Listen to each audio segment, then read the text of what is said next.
As Ruby, Gabz, and I teach another cohort of designing staff training class, we are finding that directors always face the struggle to fit everything they need into their staff training. Today, we share some of our favorite and often most critical elements of staff training, some of which may surprise you.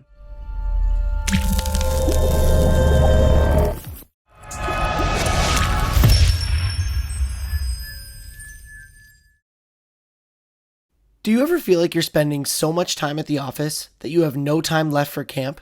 With Ultra Camp, you can track attendance, manage staff applications, and streamline registration so you'll be back outside in no time. Find out more at ultracampmanagement.com/campcode. Welcome to Camp Code, a podcast brought to you by Go Camp Pro. We have created and are dedicated to this podcast because we believe that staff training is one of, if not the most important part of your job as a camp director. Staff training is what prepares your staff to care for their campers, to feel confident in their skills, and to do their jobs to the best of their ability and learning all along the way. A well thought out and intentional staff training will help you in more ways than you can imagine, and we need to help each other bring our very best in the world as well. Welcome today. Before we dive into our topic, I'd love to do a quick round of introductions. So Beth, please start us off, please. Absolutely. I'm Beth Allison, co-owner of Camp Hacker and Go Camp Pro. My pronouns are she and her, and I am a camp consultant and trainer, still coming to you from the deep freeze in Woodstock, Ontario, Canada. And of course, my purpose is to build intentional community. Thanks, Beth. And Gabrielle. Well, my name is Gabrielle. I'm one of the camp directors of Camp Aura, which is an all-girls camp in the Laurentian Mountains of Quebec, Canada. And we focus on creating a positive community for gender minorities. And my pronouns are she and her. Awesome. Thank you. Thank you. And I'm Ruby Compton. I'm the Chief Exploration Officer for Ruby Outdoors. My pronouns are she and her. And I work as a friend and supporter of camp, lately teaching a lot of lifeguarding classes, honestly. And I'm coming at you all from Portland, Oregon, or Salem, Oregon, actually, just south of the national conference, which is gearing up today. I know this episode is coming out in early March, but it's happening not that far away from me right now as we speak. So grateful to be back together with you two ladies. And today we are going to talk about 9 things you might be surprised you need to teach during training. So we'll do one round and go from there. So Beth, start us off. What's your first one, please? So I'm sure you'll find it very shocking to know that narrowing it down to just 3 things was really hard for me. But I am grateful that I get the opportunity to offer a 4th idea in best practice today. So with 2 years of a pandemic and so much isolation combined with an increased use of social media, I think it's going to be really important this year to train staff how to do a few things we older folks might take for granted. So number 1 is the ability to talk to strangers. And by strangers, I mean parents or donors or visitors or camper siblings or suppliers and shop owners on town runs. Yes, of course, we teach our staff each year how to engage with campers and how to best communicate with children and teens, but we've had a lot less personal interactions over the last 2 years, a lot less. What is social etiquette when it comes to small talk and chit chat and meeting new people? How can camp best represent itself? What do staff think would be ways to make others feel comfortable and welcomed and engaged in person? And our very favorite question at Camp Code, what does that look like, sound like, and feel like? So we're going to need to give staff a chance to practice these really necessary skills through discussion and role play and reflection. And this includes things like how to make a phone call. How many of us, particularly under 25, still make phone calls? I'm well over 25, and if I can shoot it out in a text instead, I'm all there for it. So how do we teach them to make phone calls, especially to people we don't know? So give them the opportunity to get comfortable with cold calling campers, grown-ups, suppliers, resources like, I don't know, state or provincial parks, government outreaches like Children's Aid. We've spent so much time texting and responding online that we need to help our staff feel confident with in-person or telephone conversations. The other piece of this, of not having those one-on-one face-to-face conversations, and with so much angry and rude and non-empathetic responses that we see role modeled to us every day online in the last few years, is teaching staff how to communicate their concerns, their fears, their frustrations in a productive way, deciding together as a staff how you're going to treat each other, how you're going to accept criticism and concerns with open minds, what your process is for sharing these with those who need to know and those who have the power to make those necessary changes. So I think one of the big skills for this year is teaching them how to move offline and into in-person communication.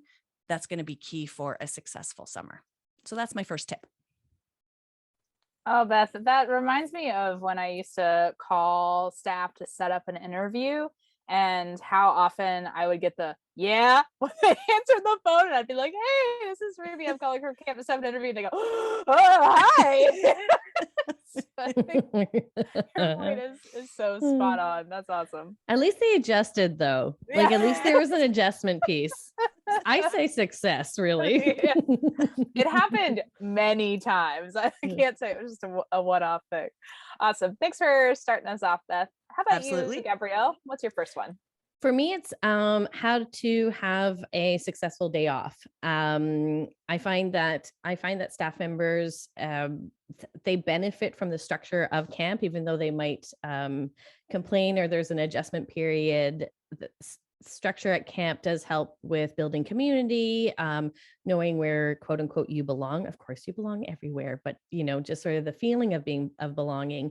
But then actually, what to do when it's your day off. So simple things like if your camp where your staff can go on their day off outside of camp, what's available to them in the local town, what are some things that you can do that you might want to do to break up your day as well.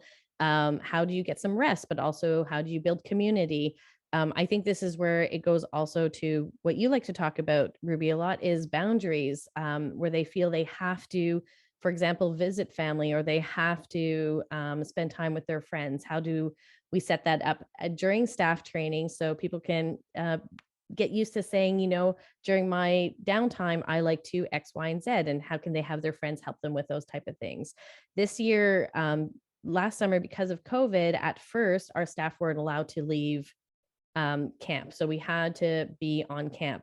And then it shifted to we could leave camp. And so they would have 2 days off, and they had, a wonderful time. But at the second round of those 2 days off, some of the staff members were feeling that pressure of, I need to spend time with everybody.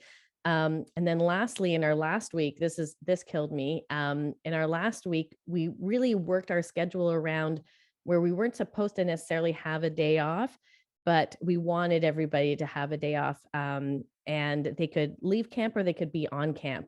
And typically within my organization, days off happen while campers are on camp.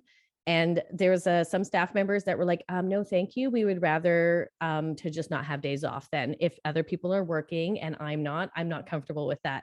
And then somebody said, I think I have work FOMO. And then returning staff very quickly said, no, it's called guilt. You have to manage your guilt. But I really realized that we do want our staff members to rest during this time. We want them to get replenished.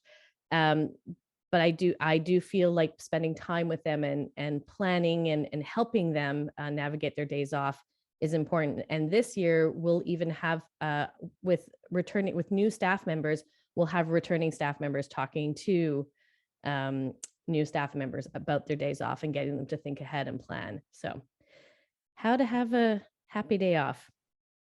Smart. Genius. Awesome. My first one today that I want to share is one that if you've heard me do a talk about behavior management, you've probably heard me talk about this concept. I think it's even larger now because, again, that idea of building community when we haven't been used to being close to one another and around each other. This is a useful skill, and that's the skill of matching and mirroring. you're not familiar with this, this is a technique for building rapport. And when we talk about building rapport in this context, it's the idea of like, you have it or you don't. Like you have rapport with someone, and there's that base level of trust, or they're following you, or they're giving you authority and respect as a leader, or you don't. And very simply, the way you can do that is by matching people's body positions. So if somebody's arms are crossed, you will also cross your arms when you're talking to them. Our brains are funny and we'll feel more connected because we look similar. So I think about a few things with this. One option is to teach your return staff about this. This can be in any camp setting.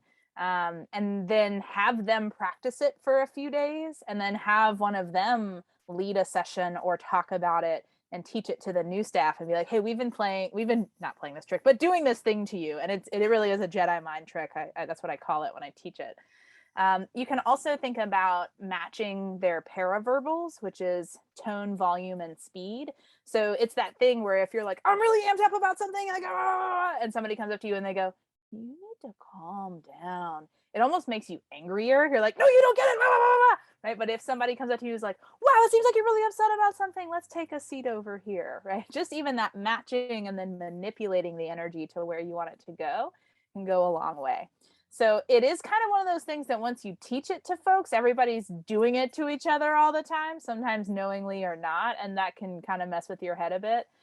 But it is such a brilliant technique for building connection, and it can be done from afar. You don't have to be standing right next to somebody.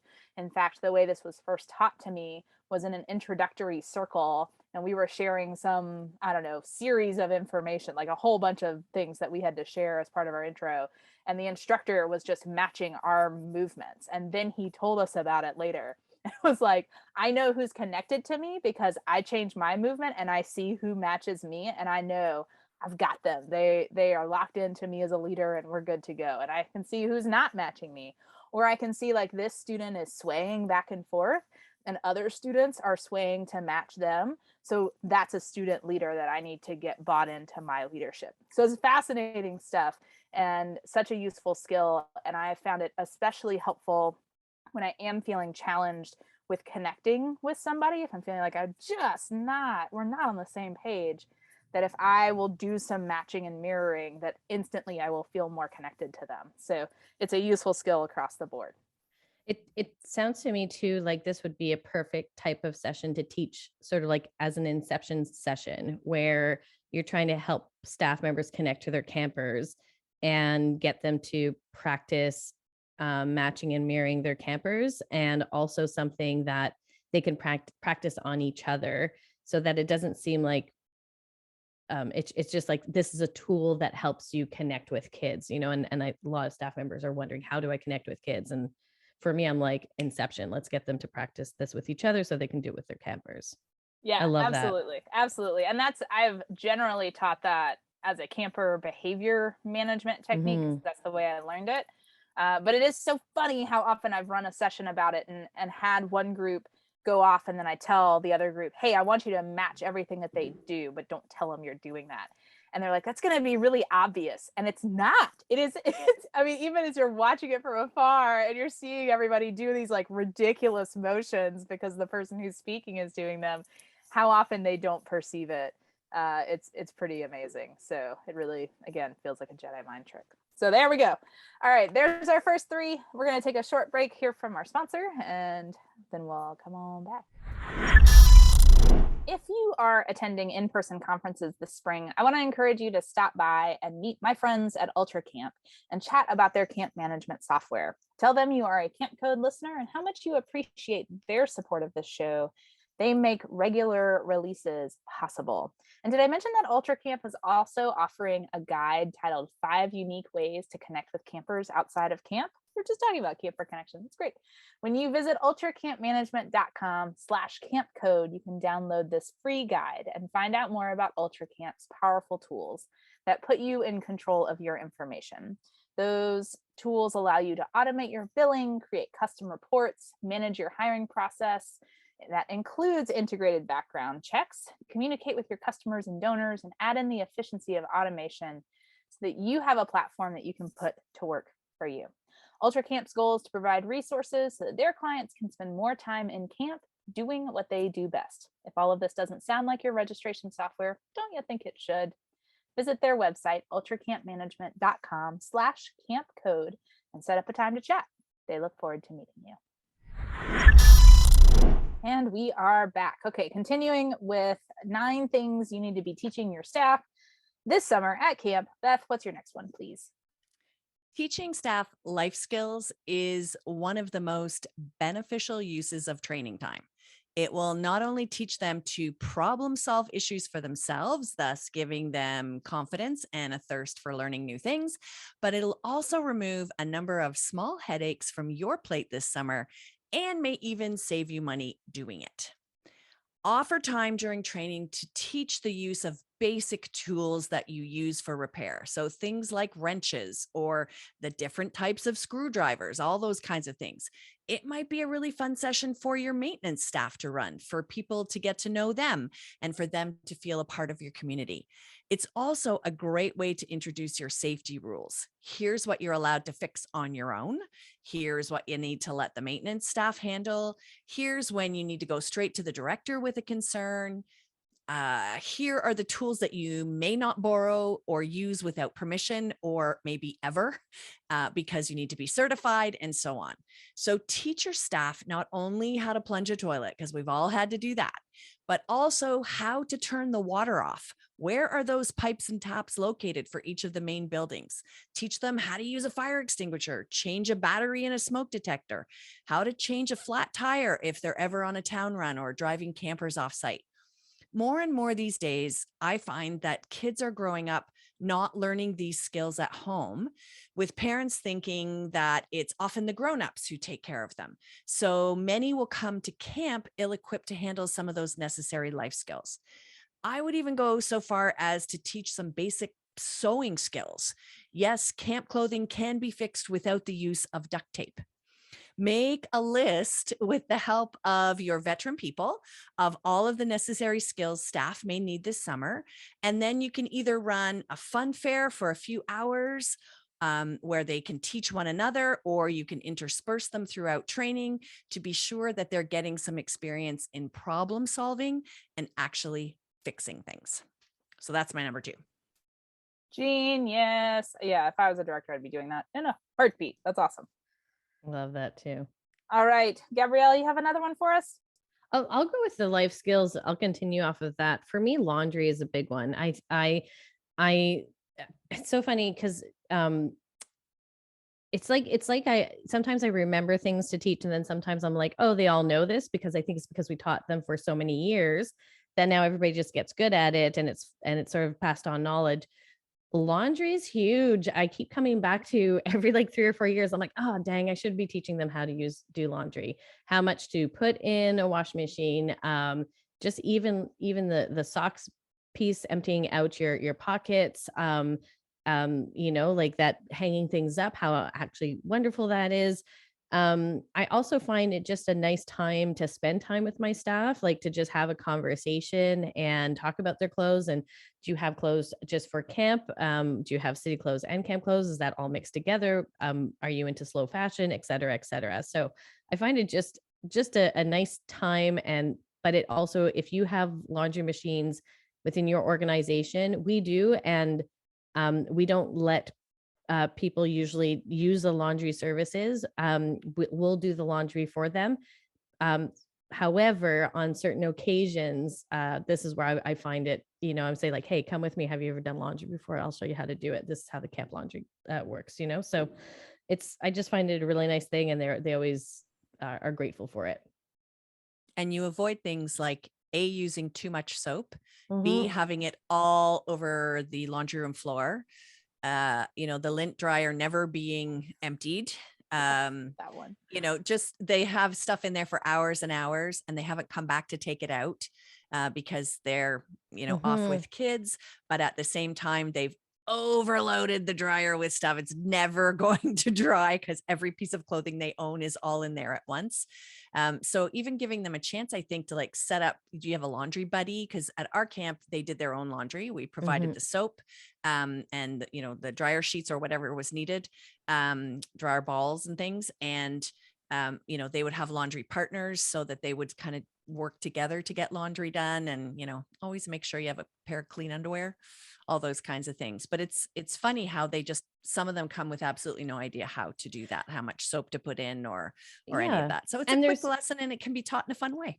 And there's some people that come and they're they've been doing it since they're 11 or 12 years old. And I think it's every family learns different things, but I think it's a transitional time where some of them are about to move out or they have just moved out, and just giving them those life skills or those opportunities just before they move out is just an opportunity to bond and connect and show them something that's practical and easy. But, I don't know, Beth, if this is one of your things, but, at Waro, we started doing, how to change a tire / check oil because of what you and Travis have done. And that was, and all for our CITs because they're 16 years old. So they will get their license at one point, and not all of them know how to do that. And they get to spend time with our maintenance team, and our maintenance team teaches it to them, and they all do it. And 2 years ago, I was in a car with one of my staff members, and we're driving and we got a flat, and she was like,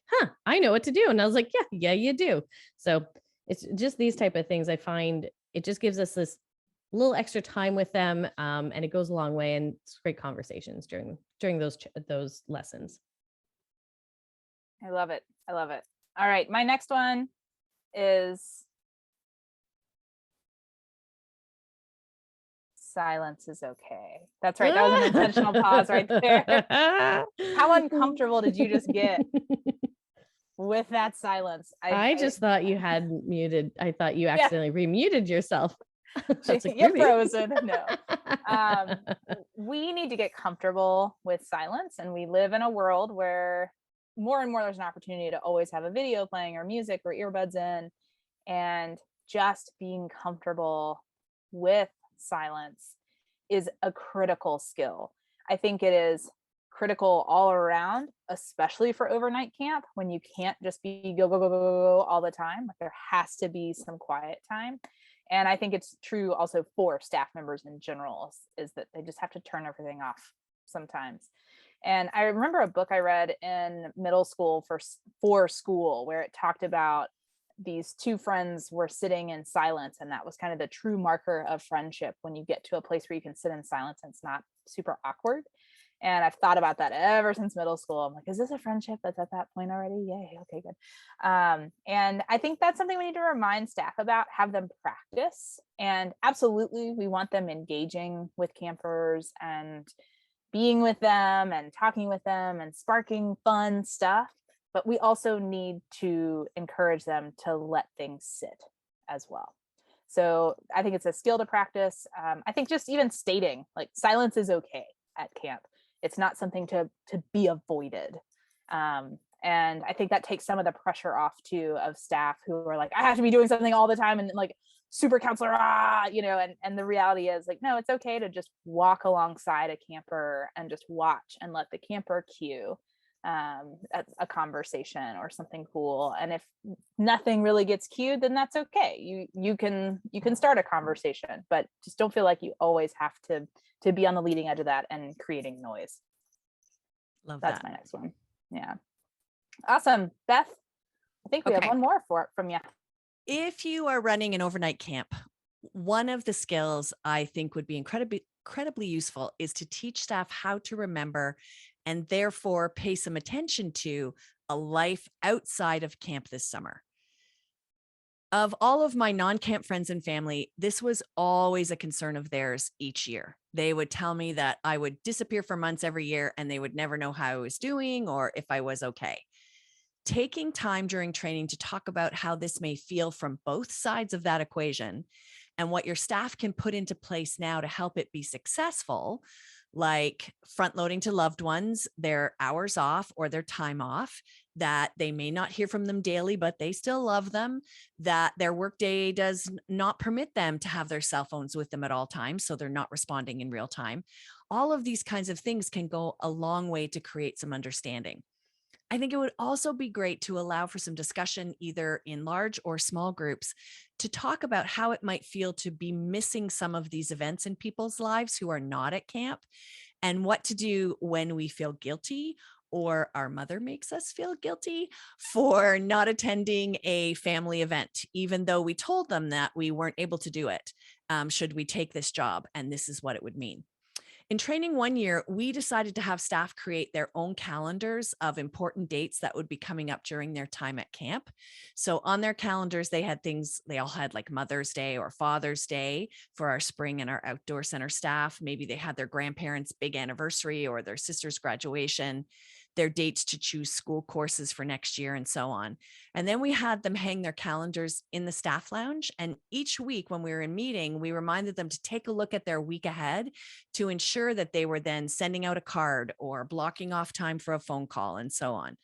Helping staff to connect the outside world when they're living in that bubble all summer, and then teaching them creative ways to think of others, and then encouraging them to share those creative ideas with one another, like making a short video to send to grandma and inviting all of the staff to participate in that in some way, not only builds community with those outside of camp, but also within your staff. It also builds empathy when we're asked to put ourselves in the shoes of others and how we think they might feel. So for me, that would be a really important piece this year. So smart. So smart. Gabrielle? I was just thinking that I'm like, when I go to camp, I'm like, haha, outside world, goodbye. And I don't want to talk to anybody. I'm like, too bad. Not talking to you. Don't need to answer anybody. But it is true. And the people that I care about very much, they all know, they've all been front loaded on what camp is like and everything. But I see this with my staff. I love the calendar idea. For me, it would be just a morning routine, learning a proper morning routine. We do this every single year. I go to this session every single year. It's led by one of my fave people, Heidi Turcotte, and she talks about how to conserve energy throughout the day. And one of it is to make the least amount of decisions in the morning. One year when she did this session, she did it with a leadership team. Then she did it with staff, and then she did it with staff that were coming late, and then she did it with CITs, and I showed it to every single one. When it came to the CIT one, she was like, now you're joking. And I was like, no, this is so helpful for me. I need a recap. I need to understand. I was sitting right there with the CITs with my pencil. I was like, this is so helpful. And basically her thing is not, it's not do this, do that. It's about looking at your day and just the night before saying, do I want to shower tomorrow morning or not? Do I want to actually go for a run, or do I want that extra 30-minute sleep in? And then she goes a little bit further to say, before you go to bed, if you're in your room, if it's a day camp and you're at home, as my room set up for me to just get out of bed and be ready for the next day. And so it's all nice in theory, but then we actually practice it during staff training. People talk about their morning routine. They talk about what they had. Some of them have like 15 things on their list. We suggest 3. We say, whoa, 15. Have you been able to keep up with it? Not necessarily. That's okay. What are your priority ones? But I truly feel this is a way of teaching staff members how to care for themselves without using necessarily the language self-care. Not that that's bad, but sometimes it's used so much that we gloss over it. So just those morning routines and getting staff to connect with this. I also see a difference in my staff because we're being intentional about morning routines, and it's different for everybody. So that's something we're going to definitely continue teaching. And I know staff members use it in their everyday life, which makes me so happy. That's awesome. And I think it's yet another skill that we can file it under the heading of like things that maybe have never been taught at home or are getting taught at home even less. That's a thought that I have. Yeah, exactly. And I think for me, the reason why it goes under, like, you'd be surprised to, I think some of the things well, it doesn't surprise me, but it's because I also struggle with these things. But like Heidi would say, get your clothes out the night before. And I'd be like, what? This is amazing. And then of course I have Jackie in this room and she's like, I've told you this your entire life. I've literally, and I'm like, Mom, no, shh. I'm listening to brand new information that I've never heard in my life. But these are things that are, it's like surprisingly easy things. And I think that's why for me, like let's teach them this, because it's actually surprisingly easy. It's surprisingly logical. But also when a whole community is doing it, people tend to do it as well. Everybody's doing it together. When your mother's telling you at home, poor moms, I really empathize with all of you. I care about parents so much. This is where camp can really help, because perhaps at home, this is what's being said, but it's not, and it's maybe not brought in as a morning routine, but pick up your stuff before you go to bed. You'll feel better. Make your bed. You'll feel better. It's a newsflash to me. I'm like, this is genius. Poor Jackie. Honestly, truth. Genius. Thanks so much for that one. My last one that I would like to share today is to play. I think we get into the headspace of we're training, it's all very serious, and we forget that we have a bunch of young adults, often or across all ages, and you bring them into a place where there are often lots of really fun looking toys and activities all around, big and small.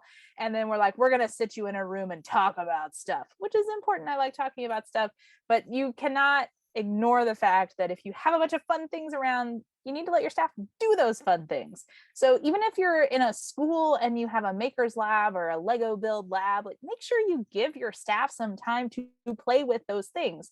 Not only is it going to remind them of what it's like to be a child and have that childlike sense of play, so they can continue to instill that throughout the year. I think we're more creative and fun beings. It's a more creative and fun place to be and work when people are allowed to play. And it sparks so many cool moments. And as Beth was saying earlier, that empathy piece too. So I do some outdoor guiding, and recently I was on a guided snowmobile experience, which I have never done any sort of like ATV or snowmobile, nothing. That was all very, very new. And it gave me such an appreciation for people who come to activities that I know very, very well, who are like, oh, it's the first time I've ever done this, and just kind of like paralyzed by fear. And I'm like, what? We're going for a walk in the woods. This isn't hard. But I needed to be put back in that space of like, oh, this is actually very, very outside of my comfort zone. So it helps us be better teachers when we get put in that space.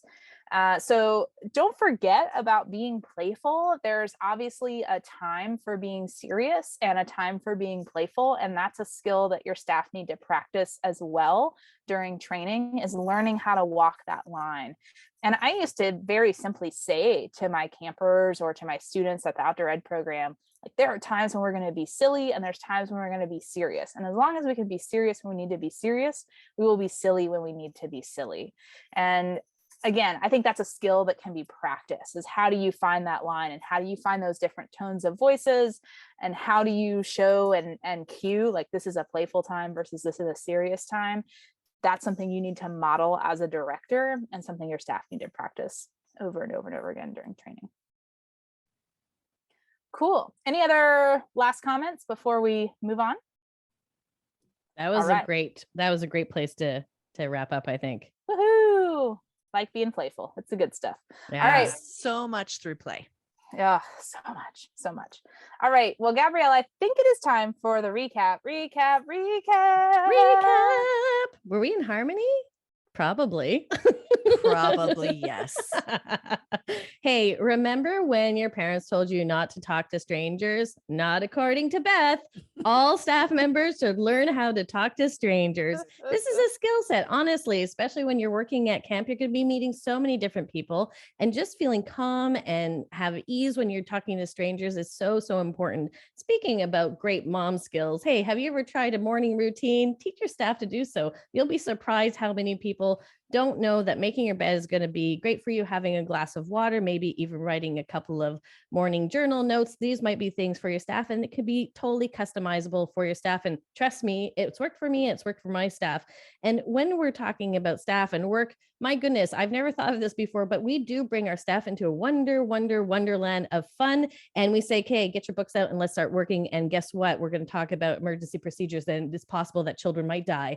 And that's really intimidating, scary. So why don't we get them to play? When we play, we build empathy. It's an energy boost. It shares experiences. And then after that play, you can practice awkward silence.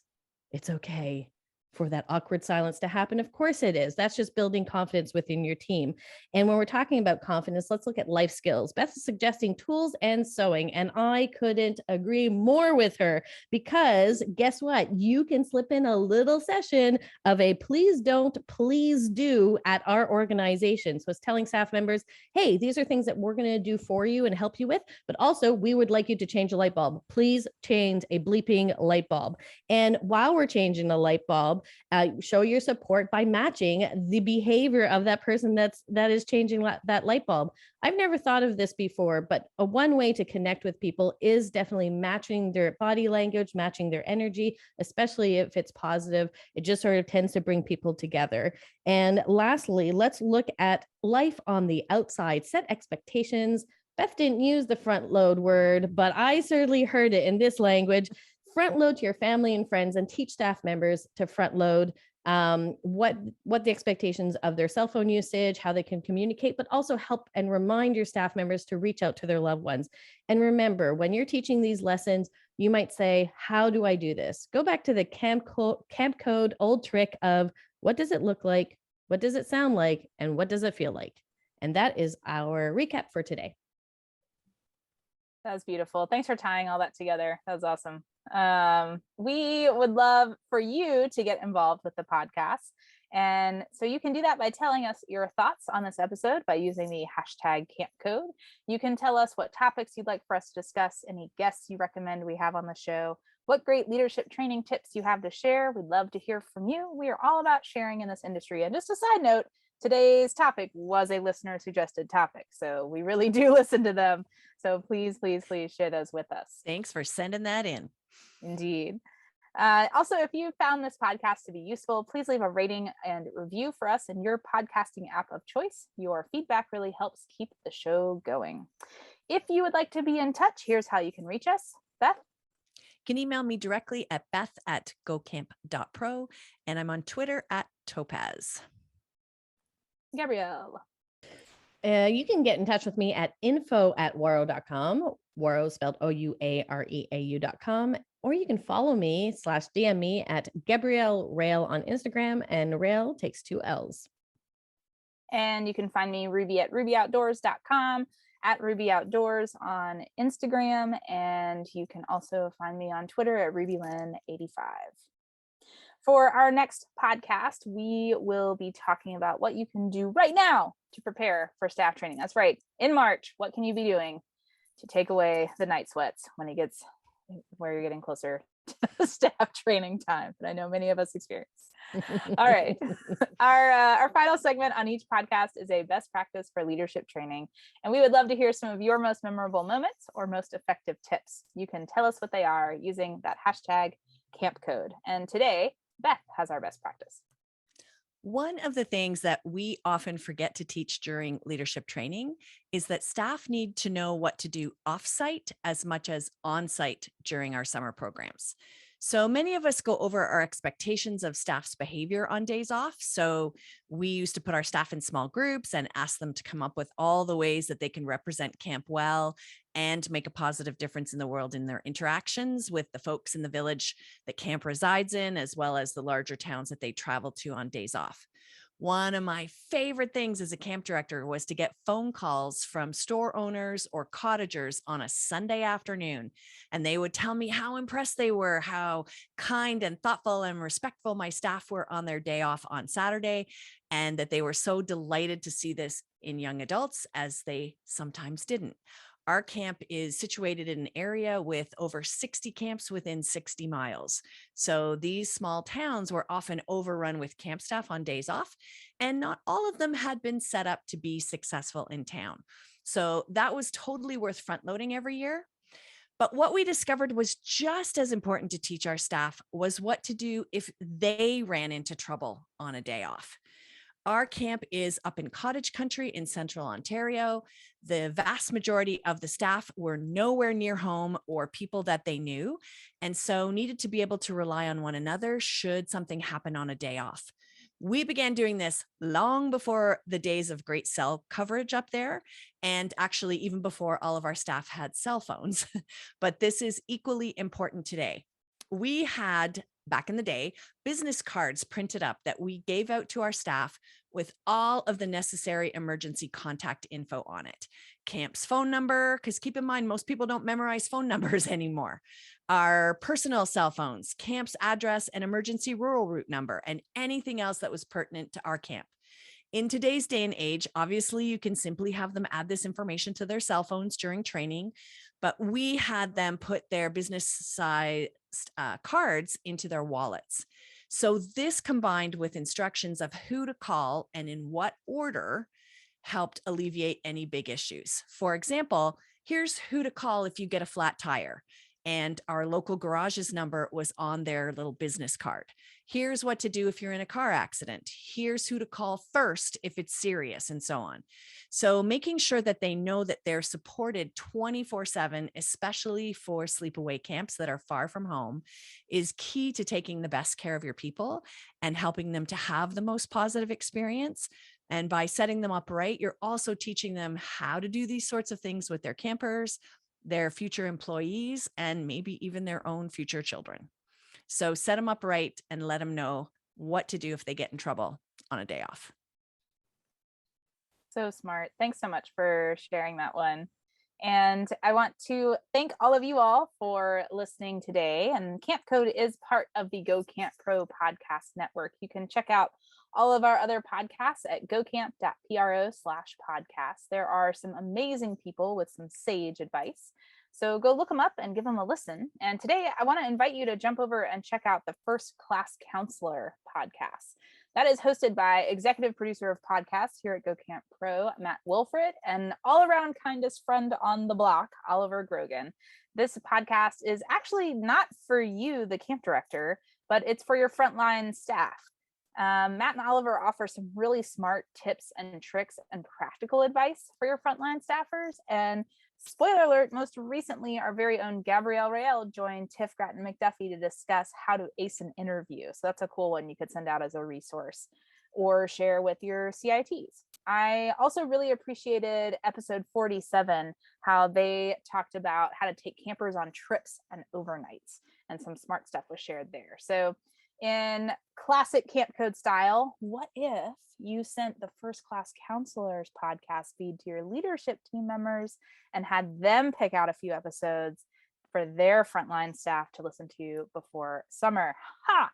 You got a bonus tip there. So such a cool resource. It's free. It's available to you. Also note, when you're looking up First Class Counselors, there are 2 L's in counselors because Canada is cool like that. My friends, thank you all for listening, and we will see you again another day.